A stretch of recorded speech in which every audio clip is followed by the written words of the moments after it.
నేడైనా రేపైనా నువ్వు మారుతావేమోనని, మారాలని, నీ కొరకు ఎదురు చూశాడని, నిన్నే కావాలని, నిన్నే కోరుకున్నాడని. ఇది దేవుని ఉద్దేశం.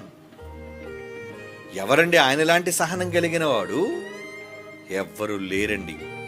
భూమి మీద తల్లుల కంటే, తండ్రుల కంటే, మనుష్యుల కంటే మించిన సహనాన్ని కలిగిన వాడు ఒకే ఒక్కడు, ఆయన మన తండ్రి. కానీ ఆయన సహనం వీళ్ళకి అర్థం కావట్లేదండి. ఎంతగా ఓర్చుకుంటున్నాడో, ఎంతగా బిగబట్టుకుంటున్నాడో ఆయన ఓర్పును వీళ్ళు ఆసరగా తీసుకుంటున్నారు. చేతకానితనంగా అనుకుంటున్నారు. మా అమ్మల్ని దేవుడు ఏం చేస్తాడులే, దేవుడే లేడు అనుకుంటున్నారండి. తప్పు చేస్తుంది లోకం. మీ తండ్రి మనస్సు తెలుసు కనుక ఇప్పుడు మీకు అర్థమైనందుకు మీరేం చేయాలి?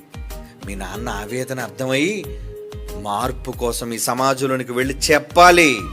మారిపోండర్రా, మారిపోండర్రా, మారిపోండర్రా. అదే సువార్త, అదే సభలు, అదే పాటలు, అదే వాక్యం.